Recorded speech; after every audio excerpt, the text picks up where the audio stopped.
Hey everyone, Ben Belack here, Beverly Hills Super Realtor, and here are 8 principles that I have learned in 8 years of real estate.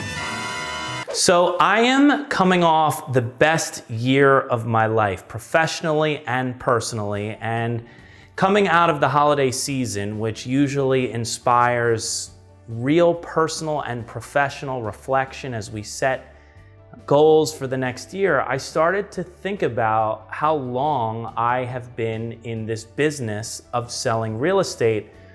And I started to become so grateful for knowing all of these lessons. And I feel like I've become one of those old guys who's saying, if I knew then what I knew now. And because of that, and because of the mentorship that I share with my team, I thought this would be a great opportunity to give you a quick 8 principles that I have learned in the last 8 years. So buckle up, pay attention, and if you have to, start it over, because some of these are gonna be easy and seem obvious, but then some of them you may just have to think about. Number 1, you've gotta be bold before you're good. If you would have seen me in the beginning of my career, door knocking up and down winding narrow streets that had no sidewalks in the dark, because I figured at dinner time people would be home, going door to door, you would not believe it. So before you're good, before you have a resume, you have to be bold, and if something is giving you fear, you have to go right at it. Number 2, you're not learning anything while you're talking. By listening, you give yourself an opportunity to establish rapport, trust, and leverage, whether that's with a client or with another broker, someone that you're working with. You are not learning anything while you're talking, so find every opportunity to listen, and listen again. Number 3, if it's not in your calendar, it's not going to happen. That includes goal setting, and you shouldn't just have an annual goal. You should have quarterly goals, monthly goals, weekly goals, daily goals. We do regular contests on my team just to keep ourselves accountable. If you want something to happen, the very first thing is to put it in your calendar.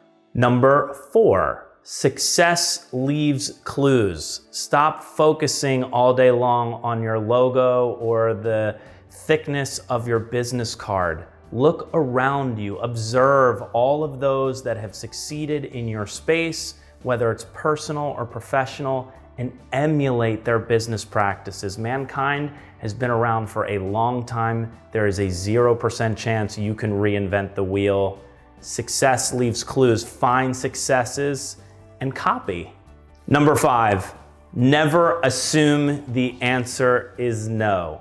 I can't tell you how many no's I have received that became yeses, and motivation changes every single day. I'm not suggesting you should be a stalker. I'm just saying you never know what a client or agent or any human being, frankly, is going to say, even if they've told you before. Don't assume the answer is no, especially if there's a really good reason for yes. Number 6, and this is great for new agents. Real buyers have a natural momentum about them. And this is for you veteran listing agents.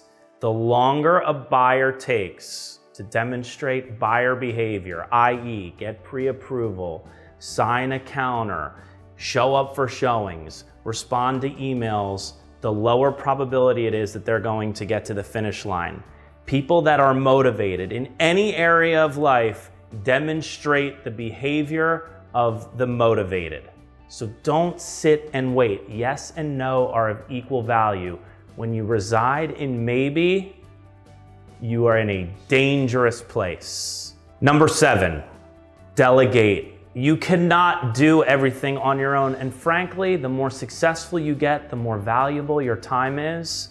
You should allow the monkeys to do the monkey business. I know that is a harsh thing to say, but if you are overpaying an assistant because you feel that they are so valuable to your business practice, then you do not have the right systems in place. We're set up in such a way that if a cog were to somehow fall out of the machine, we can put another cog right back in.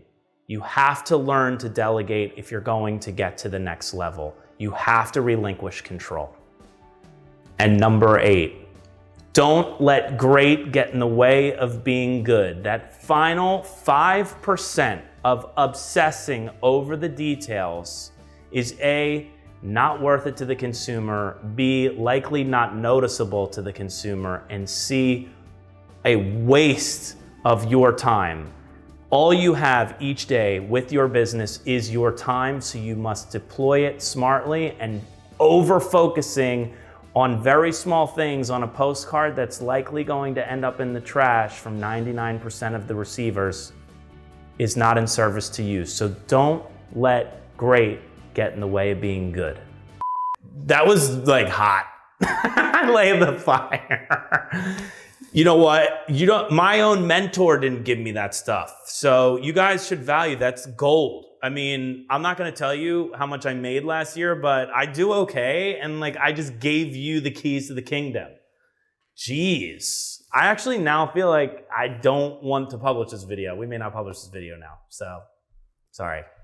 Thank you for tuning in. Don't forget to subscribe, like, and if you have a question, please put it in the comments below. I read all of them. I respond to most of them.